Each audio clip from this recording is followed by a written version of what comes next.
Hi, and welcome to PowerViews. I'm Dan McDade, your host and president of PointClear. On PowerViews, I have the opportunity to talk to interesting and knowledgeable experts who offer solutions to some of today's toughest marketing and sales challenges. My guest today is Koka Sexton. Koka is one of the most recognized social experts in the technology industry. With 10-plus years of sales experience and a passion for social media, he's become an evangelist for social selling, a topic that he promotes through national speaking engagements. His expertise extends into employing social networks to drive lead generation, create new opportunities, and engage customers. Also, I want to say at the very bottom of his LinkedIn profile, it shows that he spent 8 years in the U.S. military, including tours in Panama, Bosnia, and Iraq. Koka, welcome to PowerViews. Thank you. It's very good to be here, Dan. Thank you. I wanted to start out with just basically, a question, a very generic question, and that is, what is social selling? We're reading about it every day today, but what is it exactly? Yeah, I mean, it's a great question, and it's been an evolution.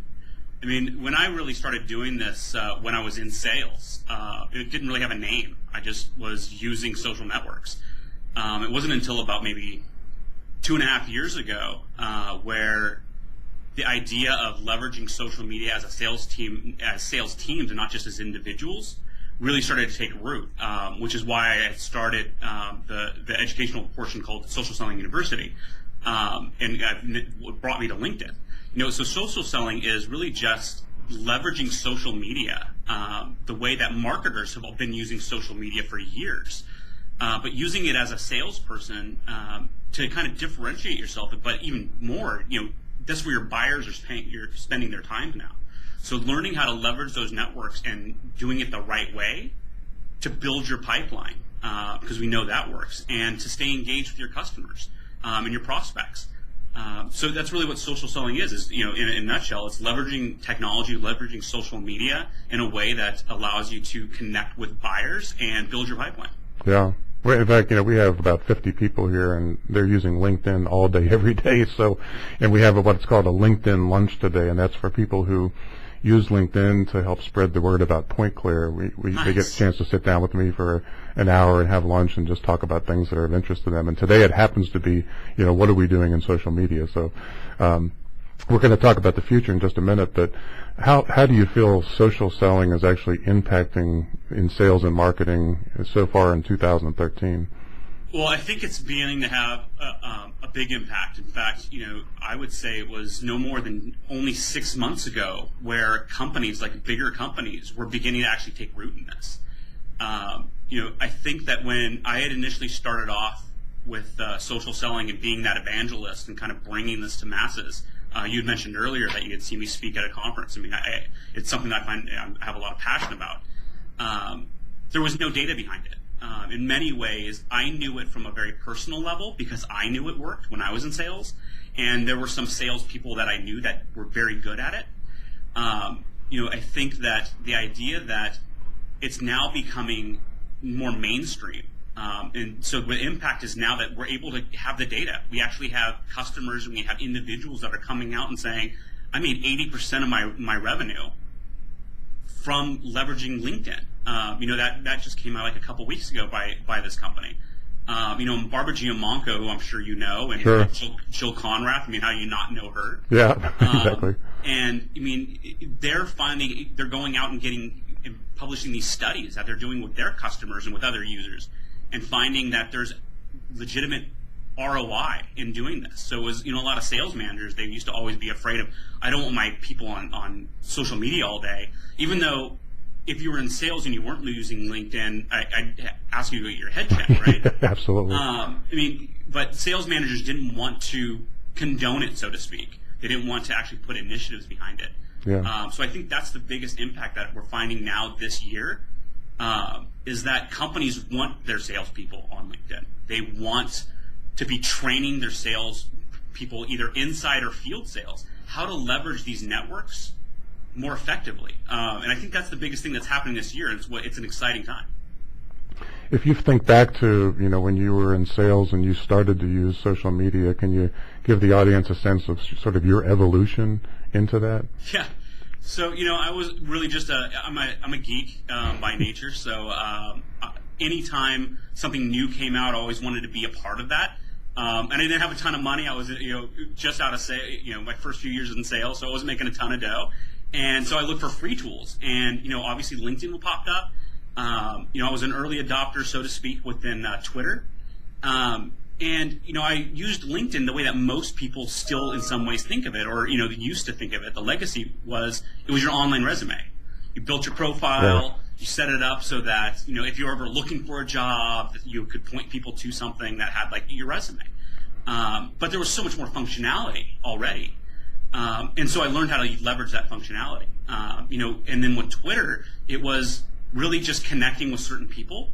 My evolution, my big aha moment, if there was one, was when I was, in the course of my job, I found a way to connect my Twitter account with my LinkedIn account. It was when that first integration really first started happening. And I realized how many people I was connected to on LinkedIn that had Twitter accounts. Yeah. And my eyes opened up because it was two separate conversations. It was people on LinkedIn talking about work or not talking about anything. They just had their profile. And then this other world they lived in, which was Twitter, and they were talking about the most random things. I mean, this is back in the day. Well, I mean, people still do it, but what they ate for lunch. Yeah. But you got a deeper insight into these people, into your prospects, where they'd be talking about books they were reading or trips they had taken. And I learned that when I could marry those two, pieces of the social graph together and have relevant conversations with people, it broke the ice almost immediately. And it fostered that relationship. And I mean, in sales, that's really what it comes down to, right? I mean, people still buy from people regardless of technology. And if you can break those barriers and actually come across as people to the people you're trying to get, to buy your product, it's full transparency. There's hey, the sales guy's just trying to push something on me. Because if you're engaged in these other worldly places like social networks, they know if you're fake or not. They know if you're a legitimate person or if you're really just out to get their money. And so that was my big aha moment during my evolution. And I said, okay, if it works for me, I wonder if it works for other people. So, one of my, the last company I came from, I sat down with the sales team and I said, how many of you are using LinkedIn? Everybody raised their hand because, again, if you're not using LinkedIn and you're in sales, I'm going to ask you to get your head checked. Yep. And then how many of them are using Twitter? A few of them raised their hands, but, there's very sparse. And I said, well, how are you using them together? And nobody had any answers. And I said, hey, if this sales team working for a company that aggregates social data for salespeople is not doing this correctly, I wonder how many other salespeople out there are having this problem. And that's what really, really kicked off. I think that was the pivot point that led to a huge trajectory, was that there was a hunger for this. And let's start training salespeople how to do this better. And if they can do it better, it's to the benefit of the company. It's to the betterment of the sales individual, because when it builds their brand, it builds their pipeline. The company's getting their revenues in, and I think that's really what really took me off, was that knowing that other salespeople want this information and being able to educate them and also learn from them. I mean, there's not a day that goes by that I don't learn something new. And people call me an expert. I'm sure I have that written in some of my bio somewhere. But I really find myself as a student. I'm every day. I mean, you read Mashable, you read TouchCrunch. There's always new companies coming up. There's always new ways of leveraging other tools. So I'm constantly just learning this, and I just learn to put it back out there to the rest of the sales force. It's interesting. I still get an occasional email from LinkedIn because I was among the first million users of LinkedIn. So I always think it's kind of cool. He says, he says your number is 674,000. So using LinkedIn. Some people are very proud of their numbers. Oh, I know. And what's funny to me is that it's, to some extent, it's kind of taking the stigma away from, nobody changes the default. And the default says, looking for career opportunities. Yeah. And nobody changes that. And it's kind of taken the stigma away from, basically having an online resume and letting anybody be able to basically, get, just like I did with you, get to know you a little bit just from your LinkedIn profile. Yeah. So, speaking of which, I'll, throw a softball in here. So it's, what makes LinkedIn the best platform for social selling? Well, it's, Great question. And, I think it's kind of a no-brainer. And, that's what really brought me here. This is what, what LinkedIn saw in me and what I was doing previously, was that you look at the big three. You look at the big social networks out there, especially here in the United States.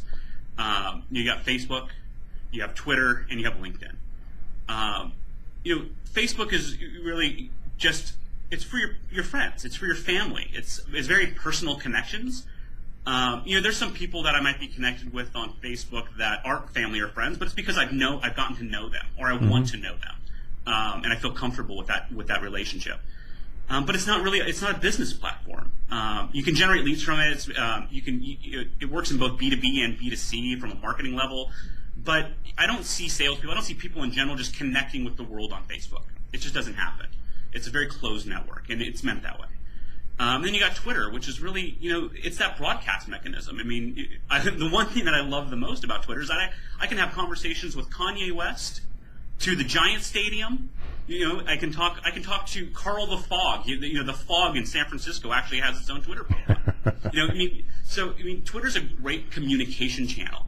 And it's a great way to distribute information, to have conversations. I know that you and I have engaged a little bit during this process on Twitter. It's a great way to just have these conversations. But it's not the business platform.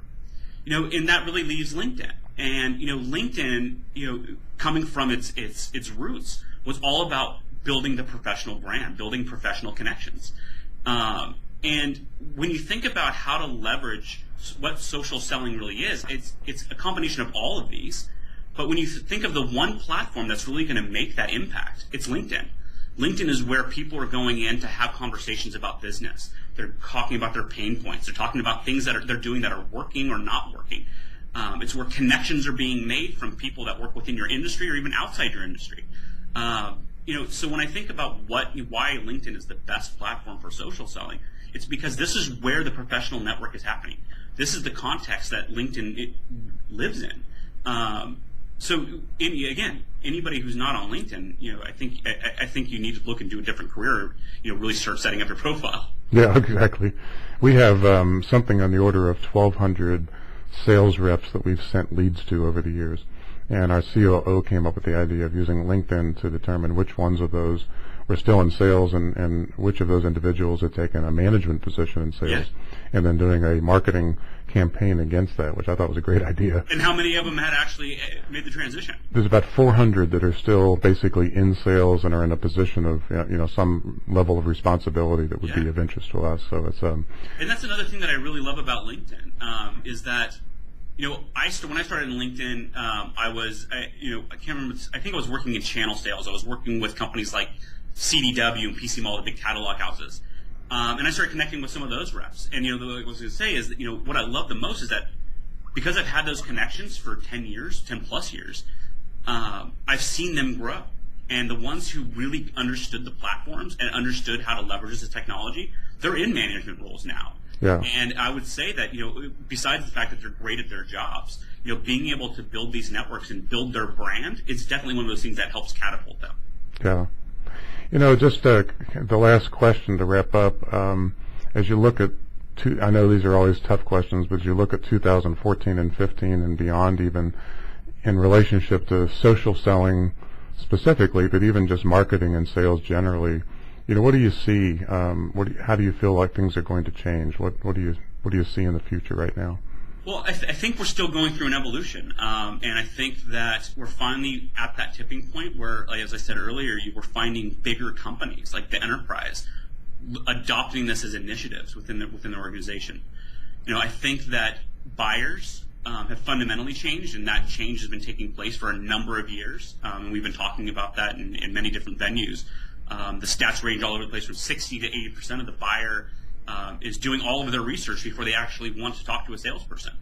I think that the next evolution that we're seeing, and that's going to start carrying us through the next few years, is that sales teams, the ecosystem is going to stop being, a lot more proactive in this, and they're going to start seeing that customers are out there doing a lot more research, and we're going to start figuring out how to identify what that research is and those keywords and the things that people are talking about. And salespeople are going to be extremely reactive to people who are in buying cycles as opposed to just reaching out to people because they fit a demographic profile. Yeah. We do it internally. One of the things that, is a benefit of working at LinkedIn, and we're seeing this across and a few other companies that are doing this as pilots, is the whole idea of social proximity. So somebody goes to our website and downloads a white paper. When that lead comes in, typically companies have geographic regions.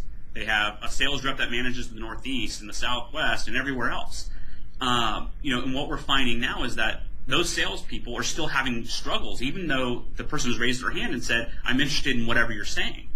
But when you leverage your connections and you can get into those companies, the idea of getting a phone call is almost immediately because you have the connection, and at least getting the meeting, and that's the hard part.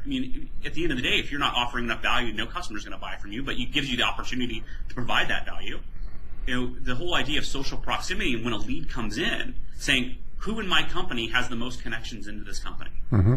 Does anybody actually know this individual that downloaded this paper or whatever the content was?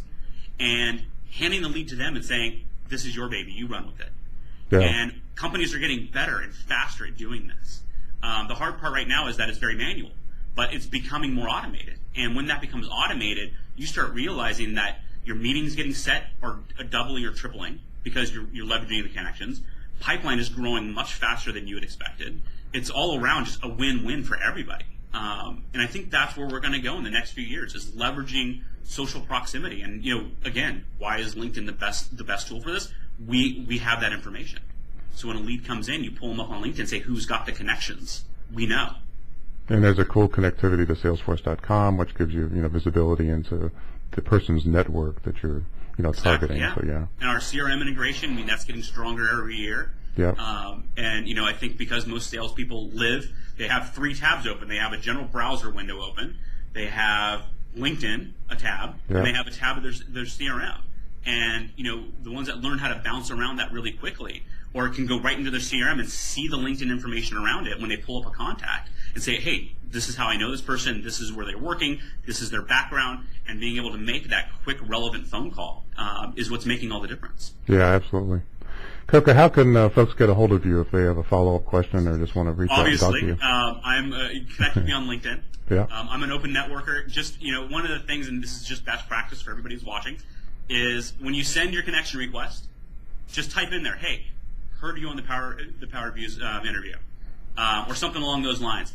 I'm not a big fan of generic requests because you want to make sure that you're making yourself stand out. Absolutely. So just mention that you saw us here, and I'm open to connect with you. You can follow me on Twitter. I'm at Koka Sexton. But yeah, I'm out there. If you look for me, you can find ways to connect with me. I love connecting with people that are hungry and want to learn this information. So any way that you can, find a way to follow me. You're one of the few names, obviously Koka, that when you put Koka Sexton into LinkedIn, there aren't very many others. So very thankfully. I'm usually at the top of the list. Yeah. It's the only time I get a #1 search result. Yeah. Well, listen, thanks for spending time with me today. Thanks also for your service, 8 years in the U.S. Army. Everybody appreciates that and appreciates what you've done for the country. And for now, this is Dan McDade signing off from another edition of PowerViews. Thank you for watching. Thank you, Dan.